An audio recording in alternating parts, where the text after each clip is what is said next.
Hello cricket station viewers எல்லாருக்கும் வணக்கம். நான் உங்க சஞ்சீவ். இப்போ ரிச்சார்ஜ் இருக்காரு. நம்ம வீடியோ பார்க்குறவங்க எல்லாரும் நம்ம சேனலுக்கு லைக் பண்ணுங்க, சேனலுக்கு சப்ஸ்கிரைப் பண்ணுங்க. ரொம்ப முக்கியமா வீடியோவை கடைசி வரைக்கும் பாருங்க. நிறைய சுவாரஸ்யமான சம்பவங்கள்லாம் நடந்துட்டு இருக்கு இந்தியன் கிரிக்கெட்டை சுத்தி. ரிச்சர்ட்ஸ், நான் முக்கியமா உங்களுக்கு கேட்க வேண்டியது இருந்துச்சுன்னா, நம்ம பார்டர் கவாஸ்கர் டிராஃபி முடிஞ்சதுக்கு அப்புறம் கம்பீரை வந்து கோச்சா வந்து அவர் நீடிக்கணுமா இல்ல நம்ம நீக்கணுமா, என்ன நினைக்கிறீங்க அதை பத்தி? அப்படி ஒரு டாக் வந்து இந்தியன் ஃபேன் சைடு வந்து ரொம்ப அதிகமாக போயிட்டு இருக்கு செஞ்சு. ஆனால் வந்து பார்த்தீங்கன்னா ஜான் ரைட், கிரேக் சேப்பல், ராகுல் டிராவிட், கௌதம் கம்பீர்னு அப்ரோச் அண்ட் கேரக்டர் வந்து எப்படி இருக்க கோச்சாக இருந்தாலுமே அவங்க ஸ்டார்டிங்கில் ஒரு டீமுக்குள்ளே வரப்போ பார்த்தீங்கன்னா அந்த டீம் கூட சேர்ந்து தான் ட்ராவல் பண்ணுவாங்களே தவிர்த்து மற்றபடி அவங்க ஒன்றும் பெருசாக வந்து அதில் டாமினேட் பண்ணிட மாட்டாங்க. எங்கேயாவது 2-3 அடி கண்டினியூஸாக பெருசாக விழறப்ப ஒரு சின்னதாக ஒரு கருத்து வேறுபாடு வரும். இவங்களோட அப்ரோச்சை உள்ளே கொண்டு வரலாமான்னு அந்த கோச்சஸ் வந்து பார்ப்பாங்க. அப்புறம் அந்த இடத்துல இருந்து தான் பிக்சருக்கு வருவாங்க. எக்ஸாக்டாக பார்த்தீங்கன்னா இப்போ வந்து கௌதம் கம்பீர் வந்து இந்த முறை தான் பிக்சருக்குள்ளேயே வராரு. நியூசிலாந்துக்கிட்ட வந்து ஹோம் சீரீஸில் ஒரு அடி, ரெண்டாவது இங்கே ஆஸ்திரேலியா வந்ததும் ஃபர்ஸ்ட் டெஸ்ட் வந்து இந்தியா வந்து எதிர்பார்க்காத விதமாக ஜெயிக்கிறாங்க. அப்போ அப்படியே மறுபடியும் நிலைமை கொஞ்சம் சுமூகமாக மாறுது. ஸோ அவர் அப்படியே இந்தியன் டீம் அப்படியே போகுது. 4வது டெஸ்ட் வரைக்குமே எடுத்துக்கிட்டா இந்தியன் டீம் கையில் வந்து இந்த சீரீஸ் அப்படியே தான் இருந்துச்சு.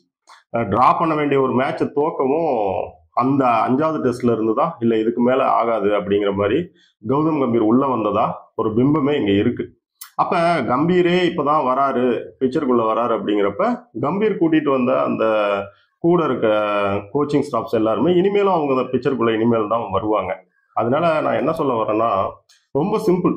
கௌதம் கம்பீருக்கு வந்து ஒரு சாம்பியன்ஸ் டிராஃபியையும் அண்டு வந்து இங்கிலாந்து போகிற அந்த 5 மேட்ச் டெஸ்ட் சீரீஸையும் நம்ம கொடுக்கணும். குறிப்பாக ஒயிட் பாலை விட நீங்கள் ரெட் பால் சீரீஸ் ஒன்று கம்பீருக்கு கொடுத்தா மட்டும்தான் கம்பீரை பற்றி நீங்கள் ஒரு இறுதி முடிவுக்கு வர முடியும். அதுக்கு முன்னாடி நம்மளால் வர முடியாது. இந்த நடந்து முடிஞ்ச பார்டர் கவாஸ்கர் சீரீஸை கூட நீங்கள் எடுத்துக்கிட்டீங்கன்னு பார்த்தீங்கன்னு வச்சுக்கோங்களேன், கலெக்டிவாக எல்லார் மேலேயுமே தப்பு இருக்கு. பேட்ஸ்மேனாக விராட் கோலியோடைய அப்ரோச் மேலே இருக்க தப்பு, கேப்டனா ஆன்ஃபீல்ட் கேப்டன்சியில் ரோஹித் சர்மாவுடைய தப்பு. அந்த பக்கம் பார்த்தீங்கன்னா கேஎல் ராகுல் இந்த சீரீஸில் ரொம்ப நல்லா விளையாண்ட மாதிரி நமக்கு ஒரு பிம்பம் இருக்கு. ஆனால் அவர்கிட்ட வழக்கமாக இருக்கிற அந்த இன்கன்சிஸ்டன்சி வந்து அப்படியே தான் இருக்கு. இப்படி எல்லா பக்கமும் தப்பு இருக்கு. நீங்கள் கம்பீரை போய் பார்த்தீங்கன்னா கூட பிரசித் கிருஷ்ணாவை ஆட வச்சிருக்கணும். ஆனால் அவர் வந்து கொல்கட்டா அங்கேருந்து கூட்டிகிட்டு வந்தால் ஹர்ஷித் ராணாவுக்கு தான் இடம் கொடுத்தாங்க. பிரசித் கிருஷ்ணா ஏன் ஆட வச்சிருக்கணும் அப்படின்னா, இவங்க இந்தியன் ஏ டீம் ஆஸ்திரேலியா இப்போ போனப்ப அவர் கொஞ்சம் நல்லா பண்ணியிருந்தார் பிரசித் கிருஷ்ணா. ஸோ அவரை தான் விளையாட வச்சிருக்கணும். அந்த இடத்துல இப்படி கலெக்டிவா எல்லார் மேலேயும் தப்பு இருக்கு. நீங்க சொல்றது சரி, சொல்லுங்க. கம்பீரை வந்து நான் எதுவும் விமர்சிக்க கூடாது, ப்ரொடெக்ட் எல்லாம் பண்ணல. இங்க சோசியல் மீடியாவை பொறுத்த வரைக்கும் பாத்தீங்கன்னா இந்தியன் கிரிக்கெட்டுக்கு ஃபேன்ஸ் கம்மி, இந்தியன் பிளேயர்ஸுக்கு தான் ஃபேன்ஸ் அதிகம். ரிட்டையர்மெண்ட் ஆன தோனி வரைக்கும் இன்னைக்கும் ஒரு பெரிய ஃபேன் பேஸ் இருக்கு. இங்க நம்ம என்ன சொல்ல வரங்கிறது எவ்வளவு முக்கியமோ, என்ன நான் சொல்ல வரலங்கிறத சொல்லிடணும் சஞ்சு. அது ரொம்ப ரொம்ப முக்கியம். அதாவது என்னன்னா, நாங்க கம்பீரை ப்ரொடெக்ட் பண்ணலாம் பார்க்க கிடையாது. கம்பீருக்கு இன்னும் கொஞ்சம் டைம் இருக்கு. அது எக்ஸாக்டா என்னன்னா அது இங்கிலாந்து டெஸ்ட் சீரீஸ் தான் அப்படின்னு நான் சொல்றேன். அவ்வளவுதான். உண்மைதான் ரிச்சர்ட்ஸ். ஏன்னா வந்து பாத்தீங்கன்னா இப்போ ரவி சாஸ்திரிக்கு 2 டென்யூர் கொடுத்தாங்க. ஃபர்ஸ்ட் டென்யூர் அப்போ வந்து பாத்தீங்கன்னா அவர் கொஞ்சம் புவர் பர்ஃபார்மன்ஸா நிறைய பேர் வந்து அவர் வந்து வெளில அனுப்பணும் தான் சொன்னாங்க. ஆனா செகண்ட் டென்யூருக்கு அப்புறம் தான் அந்த பார்டர் கவாஸ்கர் ஜெயிச்சதா இருக்கட்டும், அது மாதிரி நிறைய வந்து முக்கியமான சீரீஸ் தான் ஜெயிச்சாங்க. இந்த இடத்துல எனக்கு ஒரு சின்ன கேள்வி வருது. இப்போ மத்த கோச்சஸ் எல்லாம் எடுத்துக்கோங்களேன், அவங்க டென்யூர்ல வந்து ஒரு விதமான ஒரு விக்டரி காமிச்சாங்க.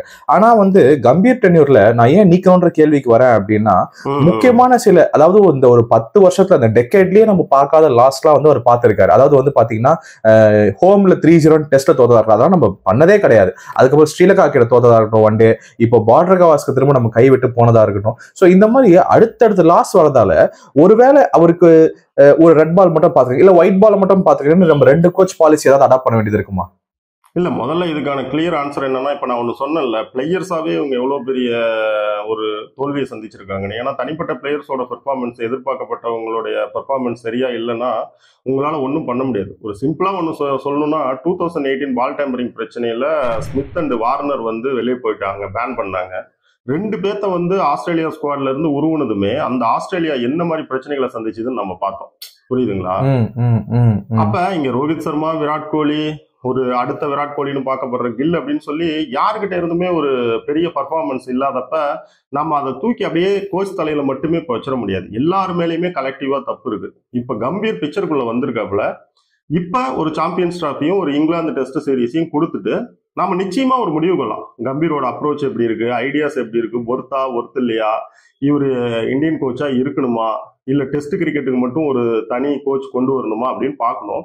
பொதுவா என்னை பொறுத்த வரைக்கும் பாத்தீங்கன்னா 2 கோச்சுங்கிறது வந்து அவசியம் அப்படிங்கறதுலாம் என் ஐடியா கிடையாது.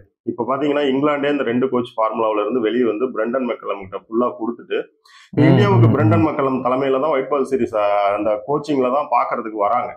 அடுத்து இன்னொன்னு பாத்தீங்கன்னா ஒரு டெஸ்ட் கிரிக்கெட் ஃபார்மேட்ல ஒரு பிளேயரை வந்து ஒரு கோச் பாக்குறாரு, இந்த பையன்கிட்ட நல்ல டேலண்ட் இருக்கு, இவனை ஒயிட் பால் கிரிக்கெட் பக்கமும் நகர்த்திட்டு போகலாம் அப்படின்னு நினைக்க முடியும்.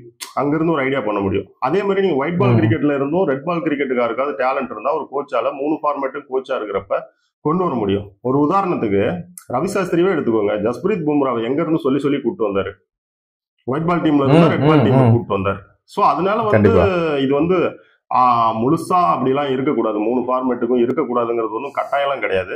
நான் இப்பவும் அதான் சொல்றேன், கொஞ்சம் வெயிட் பண்ணுங்க. இந்த சாம்பியன்ஸ் டிராஃபியும் அடுத்து அந்த இங்கிலாந்து டெஸ்ட் சீரீஸையும் வச்சு நீங்க முடிவுக்கு வரலாம். ஏன்னா இப்ப கம்பீர் வந்து பிக்சருக்கு வந்திருக்காரு. இதுக்கு மேல கம்பீரோட தலையீடுகள் வந்து டாமினேஷன் டீம்ல எதுவும் இல்லப்பா, எல்லாம் பிளேயர்ஸ் தான் தப்பு பண்ணிட்டாங்கன்னா இனிமேல் எல்லாம் சொல்ல முடியாது. அவ்வளவுதான் சார். சோ ஒரு ஜூன் ஜூலை வரைக்கும் நம்ம பார்த்துட்டு அதுக்கப்புறம் கம்பீரோட ஒரு ஃபுல் டென்யூரை பார்த்துட்டு நம்ம என்ன முடிவு எடுக்கலாம் நீங்க சொல்ல வரீங்க. அது அவ்வளவுதான். இந்த 2 சீரீஸ் இல்ல அது ஓகே. இப்போ அடுத்து வந்து ஒரு முக்கியமான கேள்வி, நம்ம சாம்பியன்ஸ் டிராஃபியை பத்தி நம்ம வந்து அதை நோக்கி போயிட்டு இருக்கோம். இப்போ இங்கிலாந்து சீரீஸ் இருக்கு, அதுக்கப்புறம் உடனே நம்ம சாம்பியன்ஸ் டிராஃபி ஆரம்பிச்சிடுது.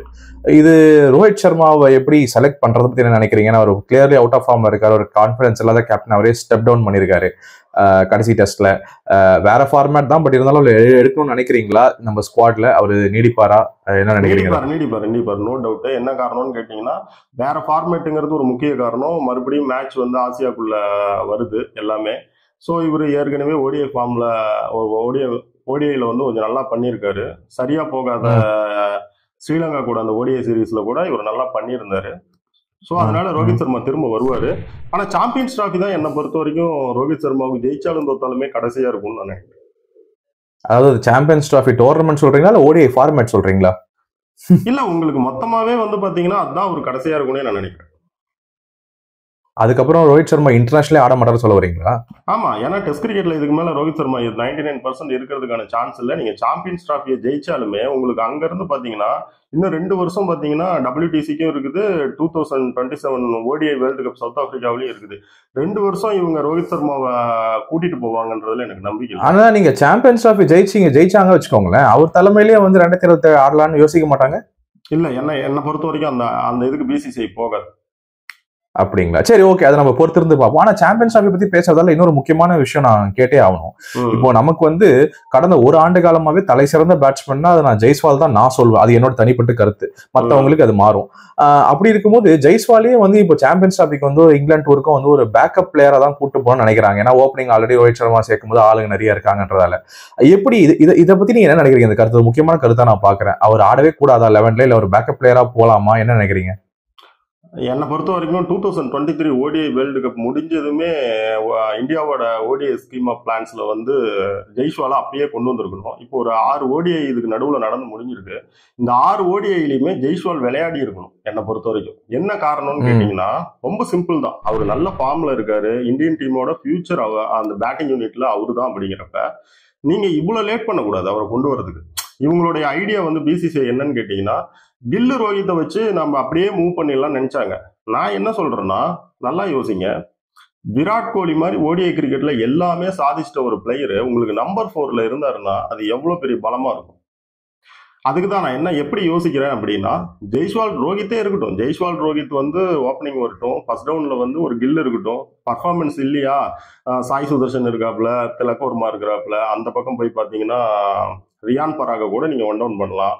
இப்படி நிறைய அந்த இடத்துக்கு வந்து பிளேயர்ஸ் இருக்காங்க. ருதுராஜ் இருக்காரு, இந்த மாதிரி நிறைய பேர் இருக்காங்க, இல்லாமலாம் கிடையாது. நம்பர் 4ல வந்து விராட் கோலி இருக்கலாம். இப்ப நம்பர் 5ல வந்து பாத்தீங்கன்னா ரிஷப் பண்ட் அல்லது வந்து ஒரு KL ராகுல் இருக்கலாம், ஹர்திக் பாண்டியா, அக்ஷர் படேல் அப்படின்னு ஒரு ஸ்ட்ராங்கான இது வரும். ரெண்டாவது நம்பர் 4 அப்படிங்கிறதே வந்து என்னன்னீங்கன்னா டாப் 3யையும் லாஸ்ட் 3யையும் ஒட்ட வைக்கிற ஒரு கம் தான் நம்பர் 4. அப்ப உங்களுக்கு 2027 வந்து நீங்க சவுத் ஆப்பிரிக்கா மாதிரி போறீங்க.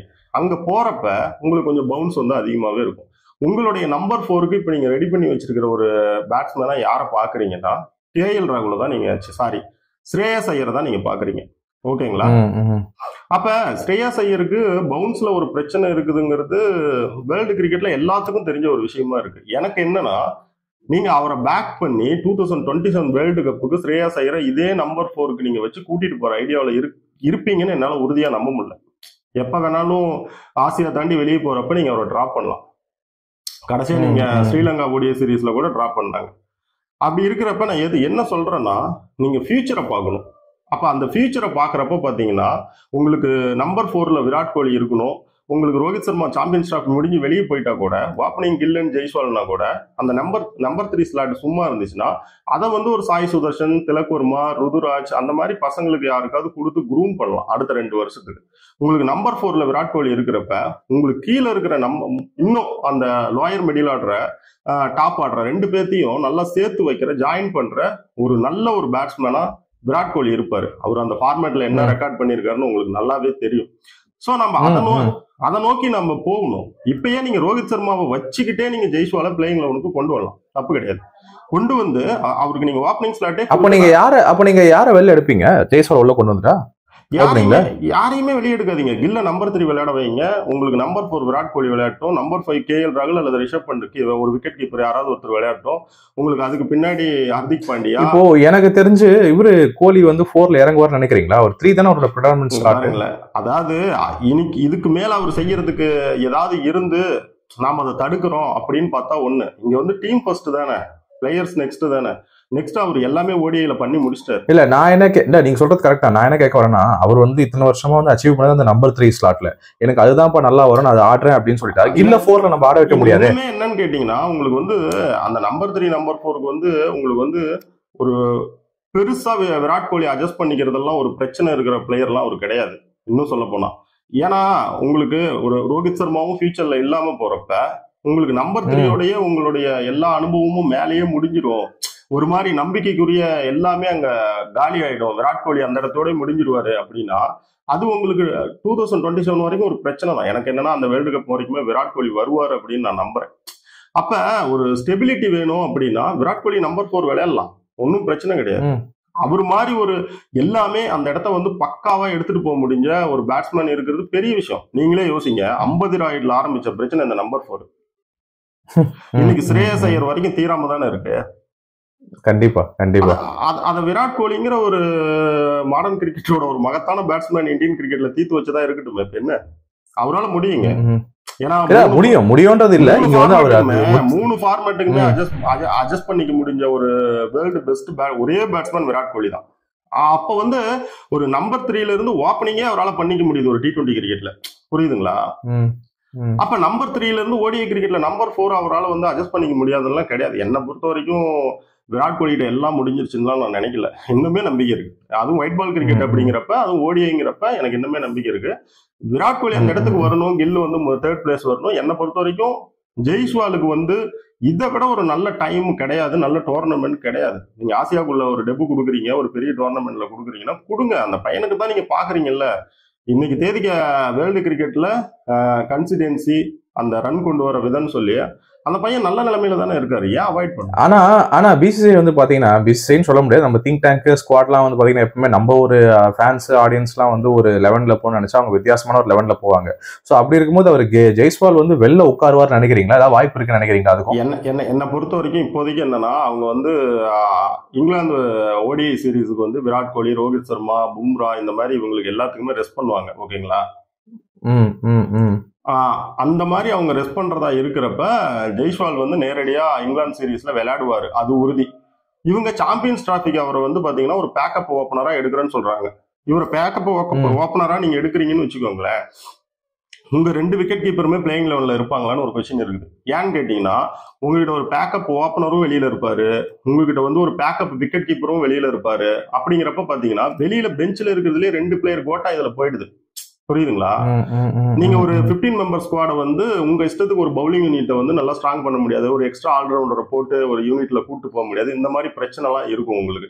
சோ என்னை பொறுத்த வரைக்கும் என்னன்னு கேட்டீங்கன்னா, உங்களுடைய பிளேயிங் 11ல கேஎல் ராகுல் அண்ட் ரிஷப் பண்ட் தான் வருவாங்க அப்படின்னா அந்த 2 பேருமே விளையாடுவாங்களா? அப்படி விளையாடுற மாதிரி இருந்தா இவர் வெளியே இவர் வெளியே இருக்கலாம், ஒன்றும் பிரச்சனை கிடையாது. ஆனா இன்னொன்னு என்னன்னு கேட்டீங்கன்னா, இவரை நீங்க வெளியே வைக்க வேண்டிய அவசியமே இல்லைன்னு சொல்றேன். ஏன்னா ஒரு ஒரு பெரிய ரன் வந்து இவருக்கு ஓடிஐல கிடையாது ரோஹித் சர்மாவுக்கு. நான் தான் சொல்றேனே, சாம்பியன்ஸ் டிராஃபி தான் என்னை பொறுத்த வரைக்கும் கடைசி அவருக்கு. அப்படி இருக்கிறப்ப பாத்தீங்கன்னா நீங்க ஜெய்ஸ்வாலுக்கு இப்பயே கொடுங்க, ரோஹித் சர்மா கூடயே விளையாட்டும்.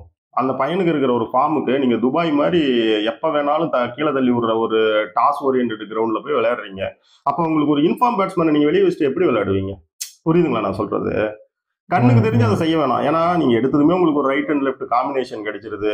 இப்படி அவர் இன்ஃபார்ம் பேட்ஸ்மேனா இருக்காரு, நல்ல தனிப்பட்ட ஒரு இண்டிவிஜுவல் பிரில்லியன்ஸ் இருக்கிற ஒரு பிளேயரு. அப்ப அவரை நம்ம வெளியே வைக்க வேண்டிய அவசியமே கிடையாது.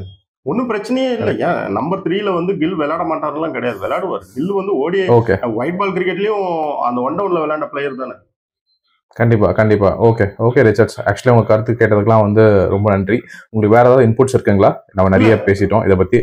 இல்ல, நமக்கு ஒன்னே ஒண்ணுதான், கம்பீர தாராளமா கம்பீர் இப்படிதாங்கிற ஒரு அபிப்பிராயத்துக்கு நம்ம வரலாம். அதுக்கு இங்கிலாந்து டெஸ்ட் சீரிஸ் வரைக்கும் டைம் இருக்குதுன்னு சொல்றேன். ரெண்டாவது ஜெய்ஸ்வால உள்ள கொண்டு வந்து சாம்பியன்ஸ் டிராஃபில பிளேயிங் லெவல்ல வைக்கணும். விராட் கோலி நம்பர் 4 விளையாடணும், கில் நம்பர் 3 விளையாடணும்னு சொல்றேன். அவ்வளவு. நல்ல அனாலிசிஸ் ரிச்சர்ட்ஸ். நம்ம பொறுத்திருந்து பார்ப்போம் என்ன பண்றாங்கன்னு. தேங்க்யூ, உங்க இன்புட்ஸ் ரொம்ப thanks. Thank you viewers. Thank you Sanjay.